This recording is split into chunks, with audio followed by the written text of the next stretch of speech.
Dia di sebuah hutan dan melihat istrinya sedang disetubuhi oleh orang banyak yang tak dia kenal. Istrinya menangis dan berusaha kabur, tetapi tangan dan kakinya diikat. Di sana Pak Bagio tidak bisa berbuat apa-apa dan hanya bisa melihat istrinya diperkosa oleh orang-orang yang tidak dia kenal. Di sisi lain, dia juga melihat anaknya Putra dengan kakinya yang buntung dan jalan merangkak. Dia dikerumuni sebuah kambing yang sangat banyak, seolah-olah Putra adalah pengembala kambing. Pak Bagio pun berteriak, "Putra! Putra!" Selamat malam horror people. Di video kali ini kita akan membahas cerita kiriman dari subscriber gua. Ya walaupun kalian tahu sendirilah, subscriberku masih sedikit. Makanya jangan lupa klik like dan subscribe terlebih dahulu untuk mendukung channel ini. Oke. Di sini gua di email oleh subscriberku yang bernama Zaki, yang asalnya itu dari Mojokerto, guys. Dia itu menceritakan tentang kisah pesugihan kandang bubrah Pak Bagio. Bagaimana ceritanya? Mari kita bahas bersama-sama. Emailnya tuh kayak gini. Halo Kak Maisa, kenalin, aku Zaki dari Mojokerto. Aku suka nontonin cerita kakak, walaupun sambil tidur dan akhirnya ketiduran. Tuh guys, kalian tuh juga harus niru Zaki, nonton channel ini. Aku mau menceritakan kisah tetanggaku yang memakai pesugihan kandang bubrah kak. Ini real terjadi. Tetanggaku yang bernama Pak Bagio. Oh iya kak, nama Pak Bagio sudah aku samarkan ya, demi menjaga privasi dan seluruh nama-nama yang aku ceritakan sudah aku ganti. Jadi Kak Maisa bisa membaca langsung ceritaku tanpa editing lagi dan sudah aku ringkas juga. Makasih banget ya kak, syukur-syukur ceritanya diupload di YouTube. Tentu pasti ada hikmah di balik cerita ini dan menambah wawasan orang-orang kak. Oke? Dan di sini saya akan membacakan ceritanya. Pernahkah kalian mendengar tentang pesugihan kandang bubrah? Sebuah pesugihan yang memiliki syarat yang sangat aneh dan bisa membuat orang terjerumus ke dalam kehancuran. Salah satu syarat utama dari pesugihan ini adalah renovasi rumah setiap tahun. Ya, jika tidak merenovasi, pemilik rumah akan menghadapi dua kemungkinan buruk. Yang pertama meninggal dunia, atau rumahnya akan terbakar. Terlihat aneh dan tidak masuk akal, bukan? Cerita yang akan saya bagikan kali ini tentang pesugihan ini benar-benar mengerikan dan penuh dengan hal-hal yang tidak bisa dijelaskan oleh logika.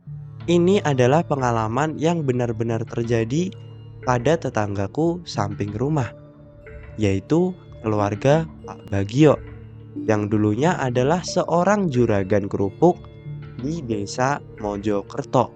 Pak Bagio dulunya adalah seorang juragan kerupuk yang sangat sukses. Pabrik kerupuk miliknya terkenal di desa dan semua orang tahu bahwa kerupuknya itu sangat enak, seperti kerupuk udang yang renyah dan gurih. Namun, entah apa yang terjadi, pabrik kerupuk Pak Bagio mendadak bangkrut.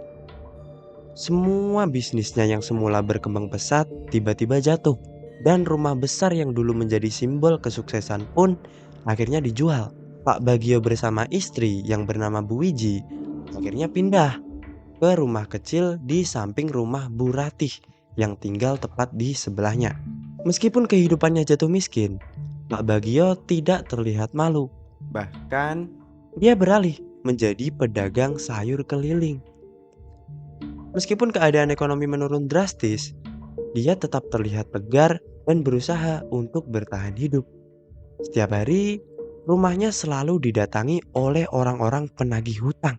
Seringkali rumahnya dikunci rapat-rapat karena Bu Ratih tahu bahwa Pak Bagio dan istrinya sedang bersembunyi di dalam untuk menghindari hutang yang menumpuk. Setahun setelah kejadian itu, sesuatu yang sangat aneh terjadi. Kehidupan Pak Bagio yang dulunya terpuruk tiba-tiba berubah drastis. Dagangan sayurnya yang sebelumnya tidak laku kini berkembang pesat. Dan dalam waktu yang sangat singkat, Pak Bagio berhasil membeli sebuah ruko besar di pasar dengan harga yang sangat mahal. Rumah kecil yang dulunya sangat sederhana pun tiba-tiba dibangun menjadi rumah besar yang megah. Tak hanya itu, Bu Ratih yang sebelumnya hanya buruh cuci setrika kini dipekerjakan oleh Pak Bagio untuk mencuci dan merapikan pakaian keluarga mereka. Setiap hari, Bu Ratih mengambil pakaian kotor dari rumah Pak Bagio dan mengembalikannya setelah dicuci dengan rapi.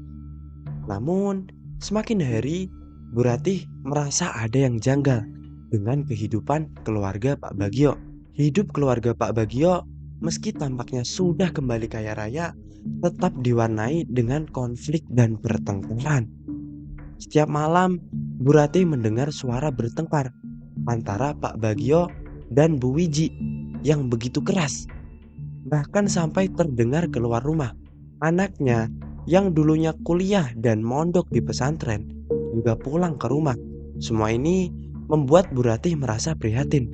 Namun, dia tetap merasa tidak bisa berbuat banyak. Di sini, Ibu Ratih mulailah melihat kelakuan aneh dari keluarga Pak Bagio, terutama Pak Bagio itu sendiri. Pada suatu malam, Bu Ratih yang tidak bisa tidur karena efek dari kopi yang dia minum, dibalah sampai jam 12 malam. Bu Ratih yang ingin pergi ke WC tiba-tiba melihat dari jendela Pak Bagio yang terlihat sedang berjalan keliling rumah tanpa pakaian sambil bersenandung lagu Jawa. Aneh bukan? Bu Ratih yang terkejut langsung membangunkanlah suaminya yang bernama Pak Wiryo untuk melihat tingkah Pak Bagio. Dan akhirnya mereka berdua mengintip dengan hati-hati dan melihat Pak Bagio bertelanjang bulat berjalan mengelilingi rumah dengan cara yang sangat aneh. Di situ Pak Wirya menyuruh istrinya untuk menutup mata karena Pak Bagio itu benar-benar telanjang bulat. Lalu Pak Wiryo yang baru bangun pun melihat kelakuan aneh Pak Bagio tersebut sampai selesai sambil mengucapkan takbir di dalam hati. Sedangkan Bu Ratih hanya bisa melirik sedikit karena takut dimarahi suaminya karena melihat Pak Bagio telanjang bulat-bulat. Sekitar 20 menitan, Pak Bagio muter-muter rumah. Akhirnya Pak Bagio selesai juga dan diakhiri dengan seperti membaca mantra di depan rumahnya. Setelah itu, setelah melihat kejadian itu, Pak Wiryo dan Ibu Ratih saling bertanya apa yang dilakukan tetangganya itu. Singkat cerita, mereka tertidur kembali. Walaupun sebenarnya Pak Wiryo tidak bisa tidur sampai pagi karena masih bertanya-tanya apa yang dilakukan oleh Pak Bagio. Beberapa hari kemudian, kemungkinan 4 hari setelah kejadian, Pak Wiryo yang juga seorang tukang bangunan dimintalah oleh Pak Bagio untuk merenovasi rumahnya. Padahal rumah itu baru direnovasi setahun yang lalu. Pak Wiryo merasa bingung akhirnya. Kenapa rumah yang baru saja dibangun itu harus direnovasi lagi? Pak Bagio menjelaskan bahwa dia merasa silau oleh sinar matahari yang masuk ke dalam rumah karena arah rumahnya yang menghadap ke timur. Padahal menurut Pak Wiryo, masalah seperti itu bisa diselesaikan dengan tirai bambu saja tanpa harus merenovasi pintu dan teras rumah. Namun meskipun merasa tidak masuk akal, Pak Wiryo tetap melaksanakan pekerjaan tersebut karena itu adalah permintaan bosnya. Nah, selama proses renovasi, Pak Wiryo merasa ada yang aneh dengan aroma tubuh Pak Bagio yang seperti bau kambing. Setiap kali dia berada di dekat Pak Bagio, dia merasa mual dan harus menutup hidungnya. Saat menceritakan hal ini kepada istrinya, Bu Ratih pun merasakan hal yang sama.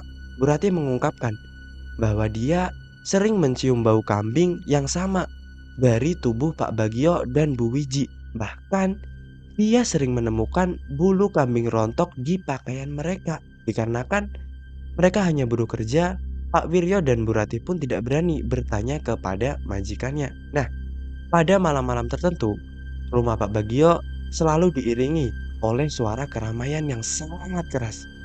Seperti ada banyak orang yang berkumpul di sana. Nah, karena Pak Wiryo sudah hafal malam-malam tertentu, dia mencoba untuk tidak mengintip dari jendela apa yang sebenarnya terjadi di rumah Pak Bagio. Nah, setelah menunggu lama dari habis Isya sampai jam 10.15 mulailah terdengar suara seperti orang-orang mengobrol dari rumah Pak Bagio. Di situ Pak Wiryo memberanikan mengintip sambil bulu kuduknya merinding dan tasbih di tangannya. Awalnya dia tidak melihat apa-apa ketika mengintip, dan seolah-olah suara seperti menjauh dan hilang. Singkat cerita, mendekati jam 12 malam, Pak Wiryo mulai mencium bau-bau kemenyan dan suara-suara ramai mulai datang lebih kencang, seperti di pasar katanya. Di situ, Pak Wiryo sangat ketakutan sampai tangan yang memegang tasbih gemetaran dan mulai berjalan menuju ke arah jendela. Entah sudah ngantuk, capean, dan dicampur rasa takut tadi, Pak Wiryo melihat seperti gerombolan kambing yang sangat banyak di rumah Pak Bagio. Ya mungkin sekitar 40-an ekor. Di sana, kambing-kambing itu berkeliaran bebas tak beraturan. Sambil membaca wirid di dalam hati dan gemetar di tangan semakin kencang, keringat dingin bercucuran, dan serta suasana campur aduk, muncul sesosok seperti manusia dari pintu yang ia renovasi kemarin. Sosoknya bentuknya seperti manusia, berjubah hitam dan berkepala kambing, dan ada tanduknya. Saking gemetarnya Pak Wiryo berdoa kepada Allah agar segera disadarkan dari apa yang ia lihat. Akhirnya dia pun ditepuk istrinya dari belakang dan kaget setengah mati. "Pak, Pak, ngapain sih Pak di sini? Udah jam segini loh. Bukannya istirahat, malah di sini. Besok kerja loh Pak." Benerin dapurnya Pak Bagio. Dikarenakan Pak Wiryo tidak mau istrinya tahu yang baru saja ia lihat, dia pun cuma mengangguk dan menjawab, "Iya Bu, ini lagi cari angin karena belum bisa tidur," sambil menutupi ketegangannya. Dan akhirnya Pak Wiryo tidur sambil memikirkan apakah benar yang ia lihat tadi. Singkat cerita, keesokan harinya Pak Wiryo prepare peralatan buat benerin dapur Bu Wiji. Nah, sampailah di rumahnya Pak Bagio. Di sana tidak ada tanda-tanda bahwa ada kerusakan atau kotoran kambing. Tidak ada bekas atau sisa rumput maupun jejak kaki hewan. Dan rumah Pak Bagio tetap terlihat sepi seperti biasa. Pak Wiryo pun hanya bisa membatin dan tidak bercerita kepada siapa-siapa. Singkat cerita, Wiryo bekerja seperti biasa dengan merenovasi dapur. Singkat cerita, waktu menunjukkan siang jam 11.30. Dan akhirnya Pak Wiryo memutuskan untuk istirahat dan siap-siap untuk sembahyang duhur. Setelah mandi, dia pun langsung bergegas sholat. Nah, setelah itu ia makan siang. Alhamdulillah, habis sholat bisa makan dengan nikmat, ucap Pak Wiryo. Nah, waktu menunjukkan jam 12.30. Dikarenakan masih jam istirahat, ia memutuskan untuk membuat secangkir kopi dan duduk di samping dapur yang ia renovasi. Nah, karena saking lelahnya dan mungkin kekenyangan, Wiryo pun akhirnya ketiduran. Dan waktu menunjukkan jam 1.30-an. Akhirnya dia pun dibangunkan dengan suara yang sangat membagongkan. Dia dibangunkan dengan suara dari dalam kamar Bu Wiji. Kebetulan jarak kamar tidur dan dapur juga tidak jauh-jauh amat. Di sana terdengarlah suara desahan dari Bu Wiji. Pak Wiryo pun mencoba untuk bodoh amat dan segera mengabaikan suara desahan dari Bu Wiji sambil tergesa-gesa akan melanjutkan renovasinya. Pak Wiryo baru ingat, loh, Bu Wiji di kamar sama siapa ya? Bagio kan keluar sejak pagi di tempat bekerjanya, ucap di dalam hati. Tetapi dia hanya bisa bertanya-tanya di dalam hatinya dan berusaha untuk melupakan hal tadi. Nah, di saat sedang bekerja, istri dari Pak Wiryo lewat untuk mengambil jemuran di belakang yang sudah kering. Dipanggillah dia. Bu, Pak Bagio udah pulang ya?" Bu Rati menjawab, "Baru jam 3 Pak. Lewang biasanya juga pulang jam 5 sampai jam 6 sore kok. Memang kenapa Pak?" Pak Wiryo pun menjawab, "Oh ya udah nggak apa-apa Bu." Nah, di situ Pak Wiryo curiga dan berkata di dalam hatinya, "Masa Bu Wiji selingkuh ya?" Langsung saja tanya ke istrinya yang tadi, "Bu, apakah hari ini ada tamu laki-laki? Tamunya Pak Bagio atau tamunya Bu Wiji itu?" Bu Ratih menjawab, "Nggak ada Pak," sambil berjalan ke belakang. Di situ Pak Wiryo semakin bertanya-tanya di hatinya. Sama siapa Bu Wiji berhubungan intim tadi? Soalnya suaranya sangat jelas sekali loh. Singkat cerita, sudah sore dan Bu Wiji keluar dari kamarnya dan terlihat bahwa dia seperti orang yang baru bangun tidur siang. Sambil melirik-lirik, tidak ada yang keluar kamar selain Bu Wiji. Tidak ada laki-laki ataupun siapapun. Bu Wiji ngomong lah, "Pak Wiryo, sudah sore pak, waktunya istirahat." Pak Wiryo pun menjawab, "Nggih bu, niki nggih pun meh rampungan." Akhirnya tiba jam 3.45.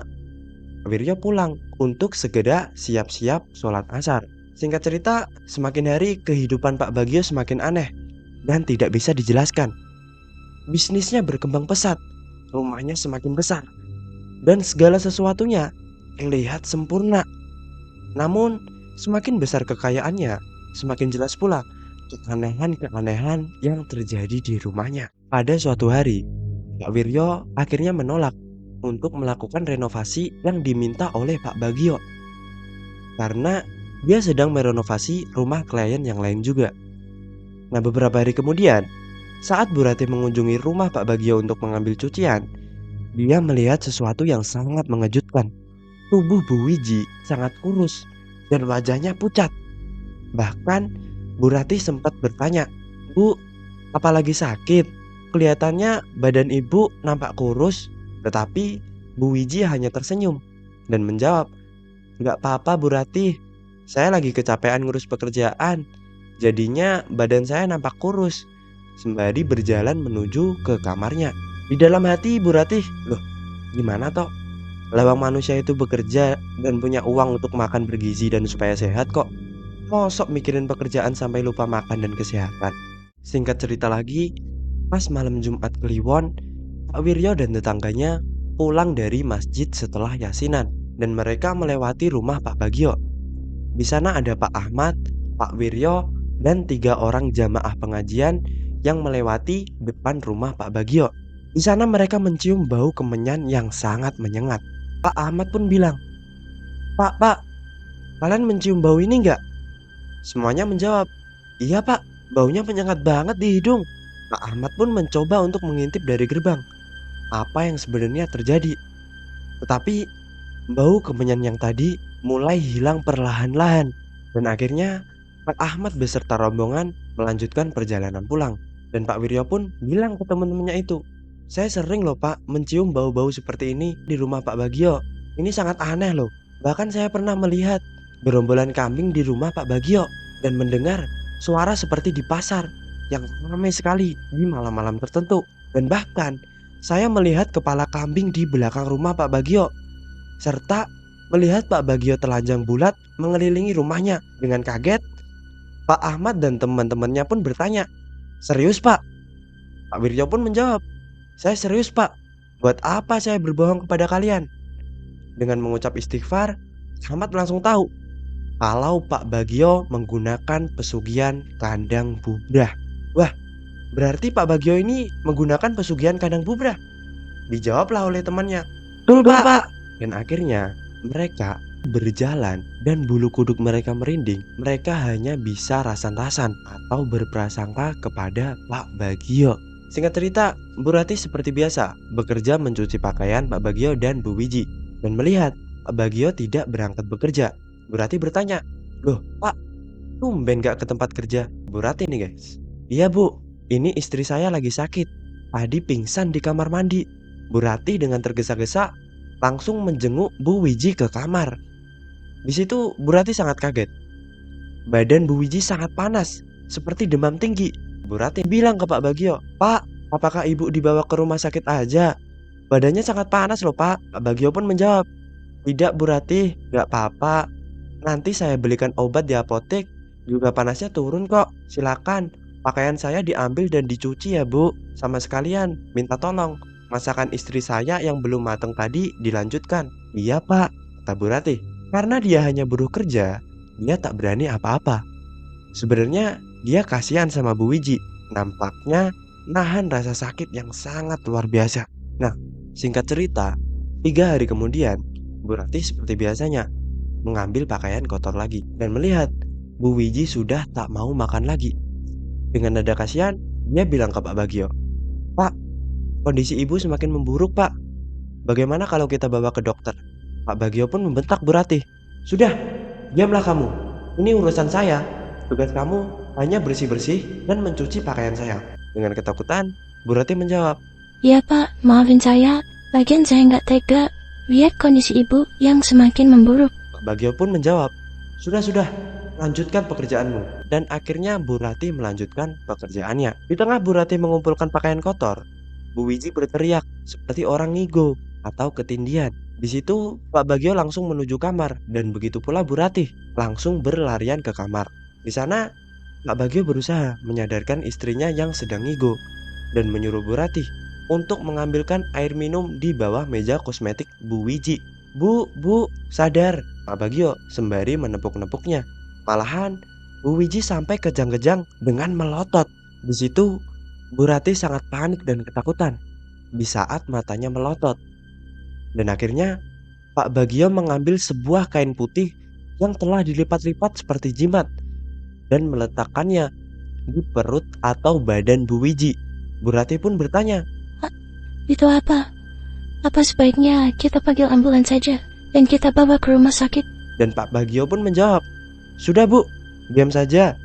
Ini hanya aku dan Bu Ratih yang tahu.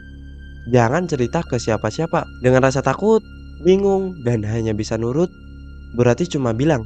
Lah Pak, Akhirnya Bu Wiji yang awalnya kejang-kejang dengan mata melotot mulai diam pelan-pelan dan nafasnya mulai berkurang.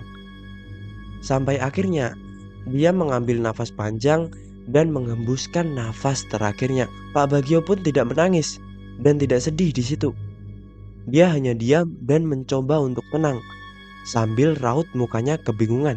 Sebenarnya Pak Bagio sepertinya sudah tahu kalau istrinya akan meninggal. Akhirnya dia mengambil jimat tadi dan menaruhnya lagi di lemari. Bu Ratih sebagai tetangga dan kenal, ia pun menangis sangat sedih. "Udah Bu, yang sabar. Udah jalan istri saya yang meninggalkan dunia ini," ucap Pak Bagio sambil menenangkan Bu Ratih. Singkat cerita, terdengarlah suara "Inna lillahi wa inna ilaihi rajiun" dari musola terdekat. Dan orang-orang sekitar, RT RW, itu takziah ke rumah Pak Bagio. Dan kedua anaknya yang ada di luar kota pulang sambil menangis gak karuan karena ibunya 1 bulan yang lalu masih sehat-sehat saja.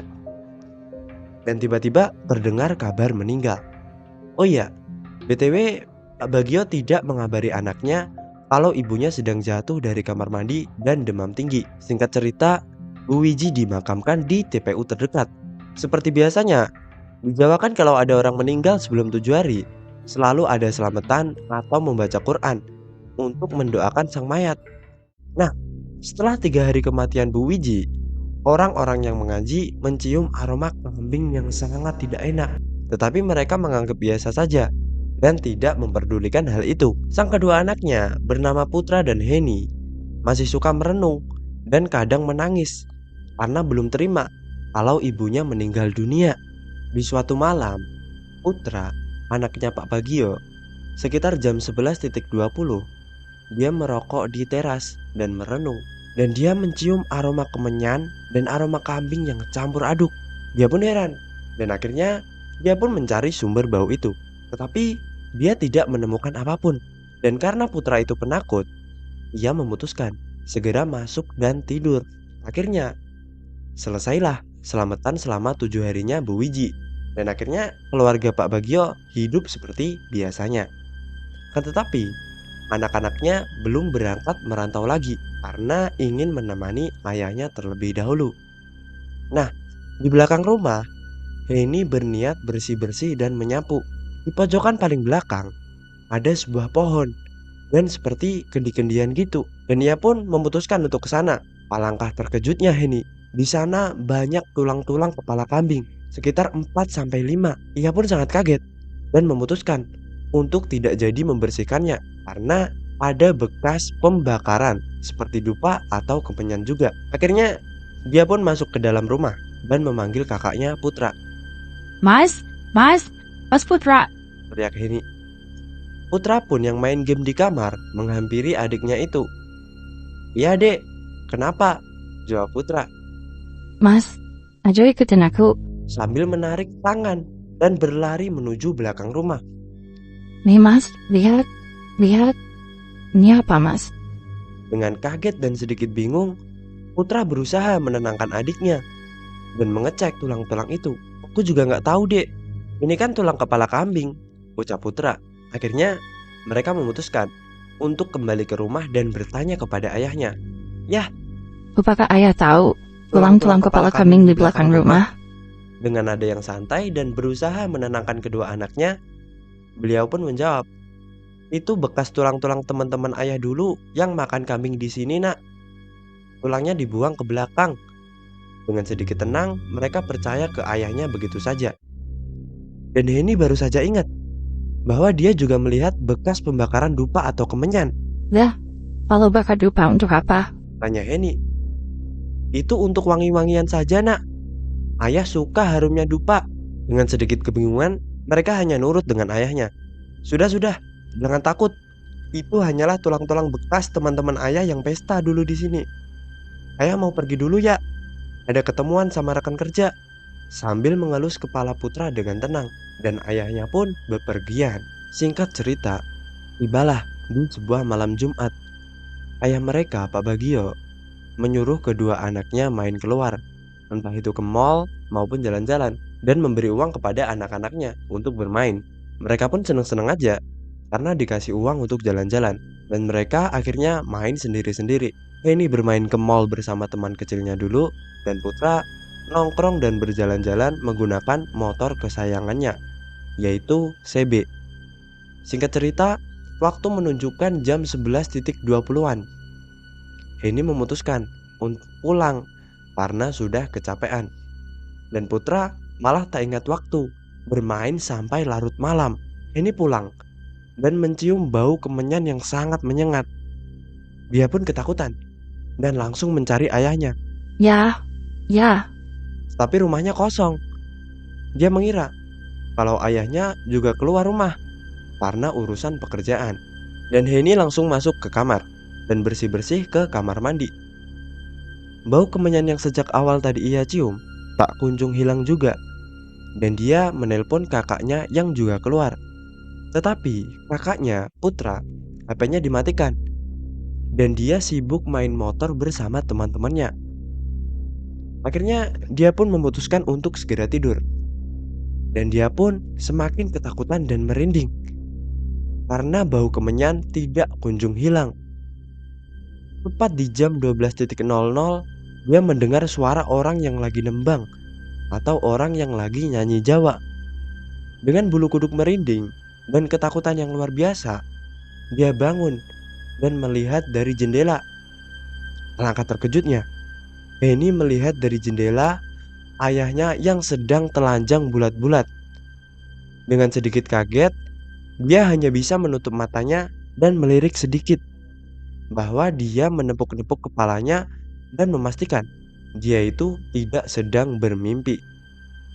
Nah, Henny melihat ayahnya yang telanjang bulat-bulat dengan kedua tangannya membawa dupa. Dia berjalan mengelilingi rumahnya. Si Henny yang sangat ketakutan dan rasa campur aduk, dia hanya bisa menangis pelan dan berusaha menghubungi kakaknya. Tetapi kakaknya tak tahu kalau adiknya sedang telepon karena dia sedang bermain motor. Singkat cerita, setelah melakukan ritual mengelilingi rumah, Pak Bagio ke arah belakang dan seperti menaruh kepala kambing di bawah pohon yang ia temui kemarin-kemarin. Saking takut, bingung, kaget, dan campur aduk, Henny akhirnya pingsan di dekat jendelanya sampai pagi hari. Dan akhirnya Putra baru mengecek HP-nya sekitar pukul 1.20 dini hari. Ia melihat HP-nya berkali-kali ditelepon oleh adiknya, tetapi ia hubungi balik tidak bisa.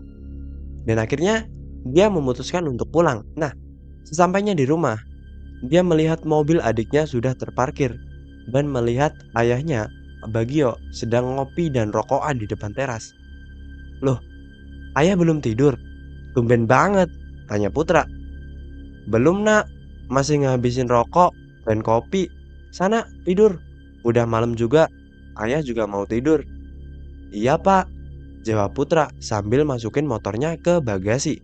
Ia lupa kalau adiknya telepon berkali-kali tadi. Dia pulang dan langsung tidur. Singkat cerita, pagi telah tiba. Henny akhirnya terbangun dari pingsannya. Dan dia kebingungan. Kenapa dia malah tidur di sebelah jendela? Sedikit bingung dan lupa atas kejadian tadi malam, seolah-olah kayak mimpi, dia langsung mengecek HP dan melihat kakaknya menelpon ulang. Dan akhirnya dia pun pergi ke kamar kakaknya. Mas, Apa? Jawab Putra dengan nada baru bangun tidur sambil mulai peregangan badan. Ini pun bingung. Dia mau bercerita kejadian semalam ke kakaknya, tetapi dia sendiri merasa seperti sedang bermimpi. Tetapi kalau bermimpi, kenapa HP Henny dan HP Putra sama-sama ada telepon nyata? Akhirnya Henny bercerita ke kakaknya itu. Singkat cerita, Putra yang mendengar cerita itu kaget dan sedikit skeptik pada adiknya itu. Tapi yang menambah validnya cerita adalah ketika Putra pulang, ayahnya belum tidur dan ngopi di teras. Padahal hari-hari biasa, Pak Bagio jam 9 sudah tidur karena kecapean saat kerja. Singkat cerita, Henny masih ketakutan dan ditenangkan oleh kakaknya. Sampailah di sore hari, ayahnya akhirnya pulang. Putra sebagai anak laki-laki memberanikan diri bertanya kepada sang ayah dan menceritakan cerita adiknya tadi. Ayahnya bingung, lalu menangis dan memeluk kedua anaknya. Tapi Henny yang jijik melihat ayahnya kemarin malam malah menangis histeris dan menolak dipeluk ayahnya. Akhirnya ayahnya jujur kepada anak-anaknya bahwa ayah dan mamahnya melakukan ini karena terpaksa. Nak, tenang. Ayah akan ceritakan semuanya kepada kalian. Sambil duduk bertiga di kamar Henny, ayahnya bercerita kalau ia bersama almarhum ibunya melakukan pesugihan kandang bubrah. Sontak, sang anak laki-laki, Putra, bertanya-tanya dan Henny semakin menangis menjadi-jadi.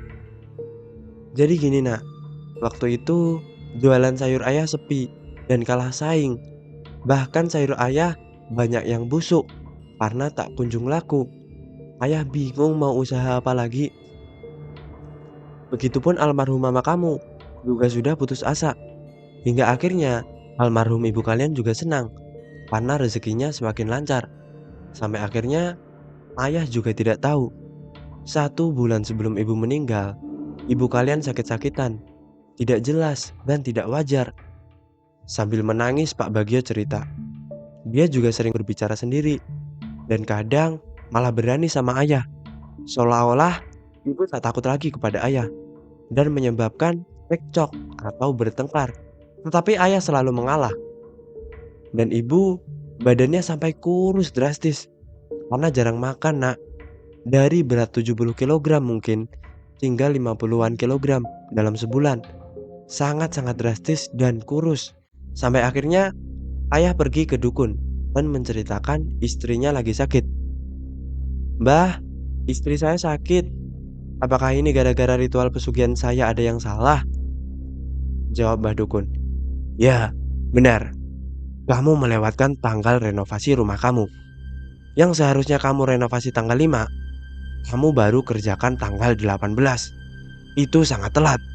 Membuat jin dan setan yang membantumu marah dan meminta jatah nyawa istrimu.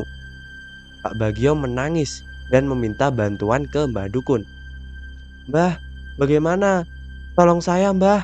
Saya nggak mau istri saya mati mbah. Dengan nada sedikit marah, Mbah Dukun menjawab, aku tidak bisa membantumu. Karena dulu kamu sudah melakukan perjanjian dengan jin bahwa kamu akan selalu patuh dan tepat waktu menuruti perjanjiannya. Dan kamu pun menyetujuinya. Jadi itu urusan kamu sendiri dengan setan yang membantumu. Aku sebagai dukun hanya bisa membantu membuat perjanjian dan tidak memihak kamu ataupun jin. Karena jika aku membantumu, jin itu juga akan marah kepadaku. Sudah, ikhlaskan saja istrimu dan jangan kau ulangi lagi kesalahanmu. Jika kau ulangi lagi kesalahan lagi, sholat ritual renovasi rumah, maka anak-anakmu yang di luar kota akan menjadi sasaran berikutnya. Sambil menangis, Pak Bagio disuruh pulang dan menyesali perbuatannya karena dia harus mengikhlaskan istrinya yang dia cintai. Singkat cerita, dengan berat hati dan harus ikhlas, 3 hari kemudian ibu meninggal, Nak. Tangis histeris terdengar dari Heni, dan Putra pun juga menangis sambil tanya ke ayahnya, "Jadi, ibu meninggal jadi tumbal pesugihan ya?" Salah guys, kok jadi Mbah Dukun sih? Jadi, ibu meninggal jadi tumbal pesugihan ya? Iya, Nak. Ayah sambil memeluk anak-anaknya dan menangis histeris. Tetapi tenang saja, Nak. Ayah sayang banget kepada kalian. Ayah tidak akan mengulangi kesalahan lagi dan rutin menjalankan ritual supaya kalian aman-aman saja. Ayah tidak rela jika kalian menjadi tumbal gara-gara pesugihan ayah. Heni dan Putra hanya bisa terdiam dan masih tak percaya. Ternyata orang tuanya melakukan pesugihan kandang bubrah. Keesokan harinya, Heni memutuskan untuk kembali merantau dan tak mau tinggal di rumah. Dia bilang ke ayahnya kalau dia ingin bekerja lagi di tempatnya yang dulu. Sang ayah juga tidak bisa memaksakan keinginan anaknya itu. Dan ayahnya tahu kalau anaknya kecewa karena ayah sangat sayang kepada anaknya dan tidak ingin melihat anaknya sedih di rumah terus-menerus. Akhirnya mengizinkan Heni untuk merantau lagi. Singkat cerita, Heni pun berangkat dan tinggal Putra dan ayahnya di rumah. Putra yang awalnya rajin bekerja dan semangat, dia sekarang menjadi pemalas karena kebutuhan di rumah sudah sangat melimpah. Main tinggal minta uang ke ayahnya, main game seharian, tidurnya nggak teratur karena sibuk mainan motor. Dan dia sekarang menjadi orang yang sangat pemalas serta serakah karena kebutuhannya sudah terpenuhi di rumah. Dia sekarang hanya tahu main game dan bermain motor, bahkan sering suka mabuk-mabukan. Singkat cerita, di malam Jumat, dia mabuk-mabukan bersama temannya. Dan pas malam Jumat itu, ayahnya melakukan ritual, yaitu malam Jumat Kliwon. Jam 12.10, Putra pulang ke rumah sambil menyeret-nyeret kakinya karena sedang mabuk. Tak sengaja, Putra mengetahui ayahnya yang sedang ritual berkeliling rumah tanpa menggunakan busana. Putra dengan setengah sadarnya malah mengajak bicara sang ayah yang sedang ritual dan malah mengikuti ayahnya dari belakang untuk melihat ritual tersebut tanpa disadari oleh ayah dan Putra bahwa ritual hanya boleh dilakukan sendirian dan tak boleh ada yang menemani. "Yah, ayah, saya sedang ritual ya. Aku mau lihat ya dari sini," tanya Putra yang setengah mabuk. "Tidak usah, Nak. Sana, langsung tidur. Ini urusan ayah." Tetapi sang ayah lupa bahwa dupa yang di bawah pohon belum dibakar dan meminta Putra yang setengah mabuk membakar dupa di bawah pohon tersebut. Tidak ada rasa takut maupun kaget karena Putra sudah tahu kalau ayahnya melakukan pesugihan. Akhirnya dia atau Putra yang setengah sadar membakar dupa dan tidak sengaja menginjak kepala kambing yang ditumbalkan oleh ayahnya tadi. Hal ini tanpa disadari membuat jin atau iblis marah dan tak terima karena makanannya atau kepala kambingnya diinjak. Dia pun membenarkan posisi kepala kambing ke semula dan segera menuju ke kamar tidur karena sudah mabuk berat. Hal ini tanpa disadari ayah dan Putra bahwa mereka telah melanggar ritual tersebut. Dan yang menjadi sasaran berikutnya adalah Putra. Seperti biasa, Putra hanyalah pemuda malas dan hanya bisa bermain. Singkat cerita, di suatu malam, Putra bermain motor dan balapan sama teman-temannya. Kalau di Jawa istilahnya adalah herex. Karena motor Putra adalah CB, nah di saat lagi kebut-kebutan bersama teman-temannya di jalan, lampu Putra mati mendadak di kecepatan yang sangat tinggi. Karena saking serunya bersama teman-teman kebut-kebutan, Putra tak menghiraukan kalau lampunya mati dan membiarkannya. Padahal berjalan di malam hari tanpa lampu itu sangat berbahaya. Tibalah Acara kebut-kebutan selesai dan waktu sudah menunjukkan 2:30 dini hari. Akhirnya Putra pun berpisah dan pulang ke rumah masing-masing. Tanpa menggunakan lampu, Putra berjalan pulang agak kencang dan tibalah di sebuah jalan. Ada sebuah bus melaju dengan kencang dari arah barat dan Putra dari arah timur. Karena lampu Putra mati, sehingga bus tidak melihat kalau ada motor di depannya. Putra pun akhirnya berusaha mengerem motornya dan berusaha minggir. Tetapi saking kencengnya bus tersebut di malam hari dan ugal-ugalan, Putra pun akhirnya tertabrak bus dengan sangat mengenaskan. Brak! Suara tabrakan tersebut. Nah, sopir bus yang kaget langsung mengerem dan menyuruh kernetnya melihat ke belakang dan terlihat bahwa Putra tertabrak sangat mengenaskan. Kakinya patah dan darah keluar dari kuping, hidung, dan mulut. Serta motornya terpental jauh dan remuk. Singkat cerita, Pak Bagio semakin sedih dan menangis saat memakamkan jenazah Putra. Dan Heni juga menangis, harus kehilangan kakaknya secara tiba-tiba, seperti ibunya dulu. Suasana haru dan sedih menyelimuti rumah Pak Bagio. Di sini, Pak Wiryo dan Bu Ratih sebagai tetangga dekatnya mulai curiga. Pak Wiryo sudah tahu kalau tetangganya itu melakukan pesugihan kandang bubrah. Karena dia dulu sering melihat keanehan-keanehan di rumah Pak Bagio. Singkat cerita, 2 bulan kemudian, Pak Bagio hanya tinggal mempunyai satu anak, yaitu Heni. Pak Bagio sangat menyayangi anaknya dan tidak ingin kehilangan semua keluarganya. Di suatu hari, Pak Bagio memanggil Pak Wiryo untuk membenahi genteng di ganti yang baru dan mengganti jendela-jendela. Akhirnya, Pak Wiryo pun memberanikan diri untuk bertanya kepada Pak Bagio. "Pak, saya mau tanya, tapi jangan marah ya." "Oh iya Pak Wir, tanya apa? Santai aja. Pak Wir kan tetangga baik saya dan selalu mengerjakan pekerjaan dengan baik. Apakah Pak Bagio melakukan pesugihan kandang bubrah?" tanya Pak Wiryo. Dengan menghela nafas dan sambil duduk, akhirnya Pak Bagio menceritakan semuanya kepada Pak Wiryo sambil menangis. "Saya terpaksa Pak," duduk sambil nangis di depan Pak Wiryo. Dan Pak Wiryo duduk bersama juragannya itu dan menenangkannya. Singkat cerita, Pak Bagio menceritakan semuanya dari awal sampai akhir. Dan dia juga bercerita kalau dia sebenarnya udah capek melakukan pesugihan ini. Tetapi saya terpaksa.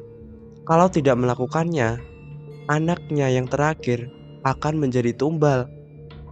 Dia sudah kehilangan 2 orang yang dia cintai, yaitu istri dan anak laki-lakinya. Walaupun kekayaannya yang sangat melimpah, tetapi apalah artinya jika tidak ada keluarga yang dia cintai? Sambil geleng-geleng kepala dan ikut sedih sebagai laki-laki, Pak Wiryo tahu perjuangannya untuk melindungi anak-anaknya dari perjanjian yang ia buat dengan iblis. Tapi mau bagaimana?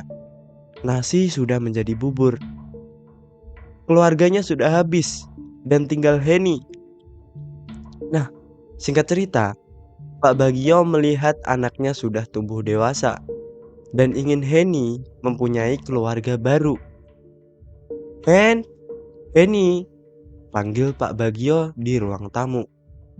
Iya ya, Heni menuju ke arah ayahnya di ruang tamu. "Gini nak, umur kamu kan juga sudah matang. Sudah 26 tahun. Sudah waktunya kamu mencari pendamping hidup. Ayah cuma punya kamu dan sangat sayang padamu. Segeralah cari pasangan dan hiduplah bahagia bersama pasanganmu nanti. Ayah sudah capek dan tidak kuat dengan semua ini. Ayah sangat sayang kepadamu dan tidak ingin kamu menjadi tumbal dari perbuatan ayah ini nak." Sambil menangis, Heni cuma bisa diam. Dengan kamu mempunyai pasangan dan sudah tidak ada urusan dengan rumah ini, hidup kamu akan bebas dari perjanjian ini nak. Biarkan ayah mama, dan kakak kamu yang menjadi korban ini. Carilah pasangan dan kamu akan terbebas dengan perjanjian ini, nak. Kamu akan hidup bersama anak-anakmu dan suamimu kelak. Dan ayah mau kamu mencari pasangan yang sudah mapan, berwawasan luas, dan paham agama ya, nak. Supaya tidak salah jalan seperti ayahmu ini, Pak Bagio sambil menangis. Heni cuma bisa diam dan langsung pergi ke kamar dan menangis terseduh-seduh. Keesokan harinya, Heni menyerapi perkataan ayahnya kemarin. Ia pun memutuskan untuk menikah dengan kenalannya waktu sekolah. Dan dia juga pekerja keras serta paham agama, yaitu Doni. Sebenarnya Doni adalah teman curhat dan teman dekatnya Heni. Mereka memang saling suka. Dan akhirnya Heni berbicara ke ayahnya bahwa ia mau menikah. Singkat cerita, Heni sering membawa Doni untuk bermain ke rumahnya dan bertemu dengan Pak Bagio. Di sana hubungan semakin baik dan Pak Bagio pun juga senang kepada Doni. Selain pekerja keras dan wawasannya luas, Doni adalah seorang arsitek yang sangat pintar serta paham betul tentang agama. Ini yang diinginkan Pak Bagio. Singkat cerita, menikahlah mereka, Heni dan Doni, dengan pernikahan yang sangat mewah. Tidak ada kejadian mistis atau menyeramkan di sini selama Pak Bagio tidak melanggar perjanjiannya. Singkat cerita, Doni dan Heni membeli rumah dan sudah pisah rumah dari Pak Bagio. Akhirnya Heni sama Doni sudah bahagia. Inilah yang diinginkan oleh Pak Bagio, melihat anak satu-satunya bahagia dan sudah bebas dari kutukan yang dia perbuat. Oke, kita kembali ke Pak Bagio. Di sini Pak Bagio sudah lelah dan sudah capek dengan melakukan ritual rutin, renov rumah, keliling rumah tanpa busana, tumbal kepala kambing. Pak Bagio sudah muak dan lelah. Hingga akhirnya dia memutuskan untuk mengabaikan ritualnya. Di malam Jumat yang harusnya dia melakukan ritual, dia memutuskan untuk menonton TV sendirian dan mengurus pekerjaannya. 4 jam 12 malam, dia ketiduran di ruang TV dan terbangun dengan suara ketukan pintu. Ia pun membuka pintunya dan tak ada apa-apa. Akhirnya dia mencoba untuk tidur ke kamar tidurnya dan dia pun mendapat gangguan dari iblis. Lampu tiba-tiba mati. Dia mengambil lampu di meja tempat tidur. Alangkah terkejutnya, dia melihat sesosok bayangan seperti istrinya, yaitu Bu Wiji dari kejauhan. Bu, Bu, panggil Pak Bagio, tapi tak ada jawaban. Angin datang sepoi-sepoi. Dia diteror oleh makhluk gaib tersebut. Dan dia menemukan penampakan orang berkepala kambing, mempunyai tanduk, dan berjubah hitam. Mana makananku?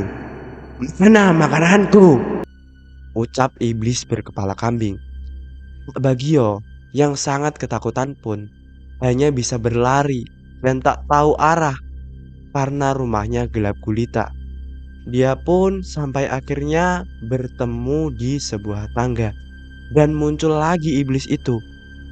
"Hei Bagio, mana makananku?" Jawab Pak Bagio. "Siapa kamu? Siapa kamu? Jangan ganggu aku. Aku adalah iblis yang selama ini membantumu. Aku adalah iblis yang mendatangkan pelangganmu. Sekarang aku lapar. Mana makananku?" "Tidak, tidak. Aku sudah muak. Aku sudah capek. Kau mengambil istriku. Kau mengambil anakku. Aku sudah capek dengan semua ini." Akhirnya Pak Bagio pun terbangun dari mimpinya. Ternyata itu tadi adalah mimpi. Dia terbangun dari tidurnya di ruang TV. Waktu menunjukkan jam 3.00. Dia pun sangat ketakutan dan merinding karena dia hanya sendiri di rumahnya. Esoknya ia bekerja seperti biasa. Di situ dia kebingungan. sayur-sayur yang baru dia beli kemarin dari tengkulak sudah membusuk dan bau sehingga tidak dapat dijual. Ia pun menyadari karena ia kemarin tak melakukan ritual dan malah bermimpi yang sangat mengerikan. Ia memutuskan pulang dan menyuruh anak buahnya menutup toko dan tidak berjualan. Dan akhirnya Bagio pun pulang. Waktu menunjukkan 11.00 siang. Pak Bagio tertidur di ruang tamu dan kembali bermimpi lagi. Dia di sebuah hutan dan melihat istrinya sedang disetubui oleh orang banyak yang tak dia kenal. Istrinya menangis dan berusaha kabur, tetapi tangan dan kakinya diikat. Di sana Pak Bagio tidak bisa berbuat apa-apa dan hanya bisa melihat istrinya diperkosa oleh orang-orang yang tidak dia kenal. Di sisi lain, dia juga melihat anaknya Putra dengan kakinya yang buntung dan jalan merangkak. Dia dikerumuni sebuah kambing yang sangat banyak, seolah-olah Putra adalah pengembala kambing. Pak Bagio pun berteriak, "Putra! Putra!" Tapi dia hanya bermimpi. Putra tak mendengar suara ayahnya itu. Mimpi itu seperti nyata. Hingga akhirnya dia pun terbangun dengan keringat membasahi tubuhnya dan nafas terengah-engah.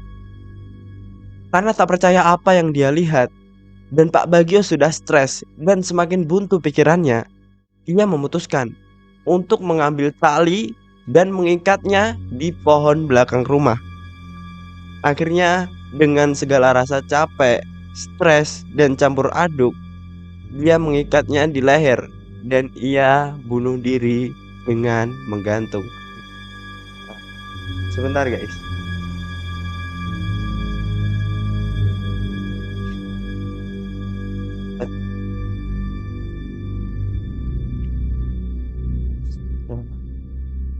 Perjuangan seorang laki-laki sangat terasa guys di sini.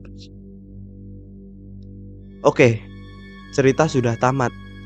Dan di akhir, yang mengetahui jasad Pak Bagio adalah Bu Ratih dan Pak Wiryo, karena mereka adalah tetangga dekatnya. Heni sebagai anak juga syok dan kaget melihat ayahnya yang mati mengenaskan. Singkat cerita, rumah Pak Bagio dijual sama Heni. Karena selama hidup, ia berpesan, kalau sudah punya suami, jangan tinggal di rumah ini ya nak. Dan cerita pun tamat. Cerita diakhiri dengan rasa kesedihan yang sangat begitu bergejolak guys. Pesan dari video ini, pesan dari saya mengucapkan bahwa kalian itu harus beribadah kepada Allah dengan sangat serius. Jangan mencontoh cerita ini guys. Kalian harus sabar. Jika kalian tidak punya uang, kalian masih berada di bawah, kalian tuh harus sabar. Jangan tergesa-gesa. Jangan iri oleh teman dekat, oleh tetangga, oleh saudara, maupun oleh siapapun guys. Semangat. Dan ingat guys, jangan sampai salah jalan seperti Pak Bagio guys. Pak Bagio terlalu tergesa-gesa. Dia ingin cepat kaya guys, tetapi dia menggunakan cara yang salah. Dan akhirnya apa? Semua keluarganya hilang guys. Tinggal Heni seorang. Bagaimana? Coba kalian pikirkan. Kalian punya harta banyak, tapi tidak punya keluarga. Sama aja. Sama aja. Kalian tidak punya rasa kesayangan di rumah kalian itu. Kalian sendiri guys. Makanya pesan saya, jangan sampai salah jalan. Dan bersabarlah dalam menggapai tujuan kalian guys. Dan jangan lupa beribadah kepada Allah dan terus berdoa guys. Oke, mungkin segitu saja untuk video kali ini. Dan disclaimer, saya tadi mendapatkan email lagi dari Mas Zaki yang katanya cerita ini yang dikirimkan oleh Mas Zaki, yang dikirimkan ke saya, ini tuh ceritanya Heni.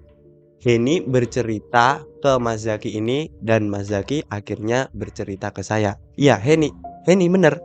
Heni anaknya Pak Bagio itu tadi, guys. Oke, semoga kalian dapat mengambil sebuah pelajaran dari video ini. Dan semoga video ini dapat menghibur kalian dan menemani kalian tidur. Oke, gua Meisa. See you and goodbye.